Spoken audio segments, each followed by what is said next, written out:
deixa eu fazer uma pergunta bem séria para vocês. Assim, bem aqui pensando como um louco. Quando, em que momento a leitura passou de ser uma atividade que não pode pedir nada de vocês? E eu não tô falando daquela vibe fofa que a leitura pode trazer e pode te dar porque é válido, né? Eu tô falando daquela leitura por prazer que sempre existiu, sempre esteve aí, né? Mas recentemente tem uma ideia assim bem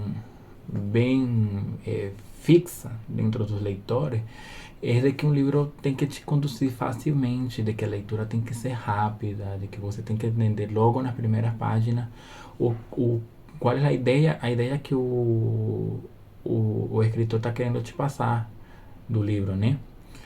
E se isso não acontece, não é um problema seu, tá? É um problema do livro e tá tudo bem, tá? Não é porque você, não é porque você não tenha isso que você vai se frustrar. Por isso, acho que é válido. Porque se a gente começar, porque vindo desse ponto, se a gente começarmos a olhar com calma e com detalhes, a gente se repara que essa ideia não veio do nada. Ela não nasceu porque nasceu. Durante muito tempo, a leitura difícil, ela tinha sido interpretada como um selo de superioridade, né?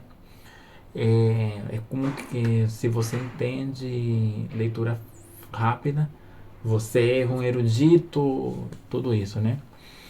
Aqueles livros clássicos, muito bem escrito, com um português refinado, cheio de referência. E muita gente acabou se afastando desse tipo de leitura por meio de uma vibe bem elitista. A gente sabe que por muito tempo a leitura e o acesso aos livros era da elite, né? Mas também porque as redes sociais cada vez mais colocam coisas também muito supérfluas para nós. A gente sempre tá sendo bombardeado de muito conteúdo supérfluo, muito raso e que não tem uma profundidade. E aí você fica a gente acaba se acostumando para esse tipo de conteúdo que é mais fácil para compreensão, né? É mais fácil, é mais raso e mais rápido de absorver. E o conselho que eu tenho dado para muitas pessoas que me perguntam assim, André, como que você consegue ler tantos livros em pouco tempo? Ou como... Sendo, gente, se tá difícil, larga. Se você vê que você tem muito problema com o livro, você não consegue dar, larga. Eu já fiz muito isso. Eu não vou negar para vocês. Eu já fiz muito isso e eu defendo isso. Eu deixo o livro de canto repousando e aí deixando um pouco, porque assim você não vai se obrigar a, a ler uma coisa que você não tá, que o seu cérebro não está começando a compreender. E às vezes é muito bom fazer isso porque você meio que deixa a ideia e a narrativa desse livro acentuar na tua cabeça. E quando você retome de novo esse livro para ler, você vai ter outro ponto de vista. E isso é muito legal. Super aplaudo essa, essa, esse ponto de vista. E eu posso falar com um livro que, para mim, eu já tinha lido no ensino médio e reli de novo, agora no português, eu já havia lido no espanhol, né? E havia acontecido a mesma coisa no espanhol e aconteceu também na versão português, que é O Jogo da Amarelinha, do Júlio Cortázar. Quem leu esse livro sabe a complexidade desse livro aqui, né? Que você fica pulando de um capítulo ao outro, não é sequencial como a gente está acostumado, né? Você tem que ficar muito de olho assim no final do capítulo, no final do capítulo para você ver para qual capítulo que você tem que continuar. Não tem uma sequência de página, não tem um controle de página. E aconteceu comigo na versão espanhola. Na versão espanhola é Rayuela, mas o Júlio Cortázar, ele utiliza a metáfora da Rayuela para esquematizar o livro, para que fique com esse intuito do jogo, de ficar pulando de um lado do outro, e que não importa a forma em que você leia o livro, você vai compreender a narrativa. Com esse livro aqui, eu parei, acho que 2 meses, e depois retomei de novo. E assim, outro ponto de vista. Então, eu super recomendo também. Se você não consegue ler um livro, porque é muito pesado, muito denso. E quando eu falo de densidade, não tem como não falar de Ulisses. Isso aqui é de 800 páginas. Aconteceu a mesma coisa. Eu tive que meio que frear um pouco para ler esse livro aqui. E olha que estamos falando de um calhamaço de 800 páginas. Essa versão da Alfaguara traz imagem e traz também a referência e tudo isso. Mas igualmente, foi muito exaustivo, foi muito cansativo. E quando eu retomei de novo, outro ponto de vista. E o último livro que posso falar também que aconteceu a mesma coisa foi o livro do Desassossego do Fernando Pessoa. E esse aqui foi pela quantidade de páginas. Olha que eu já li livro já de 600, 700 páginas. Mas esse aqui teve um esforço maior. Então, assim, também fiz a mesma coisa. Parei, acho que por 2 meses, li outros livros. Principalmente livros de leitura, de poesia e essas coisas. Para mim, desintoxicar um pouco. E foi bem legal. Porque quando eu retomei ele de novo, eu tinha outra perspectiva e entendi a proposta do Fernando Pessoa.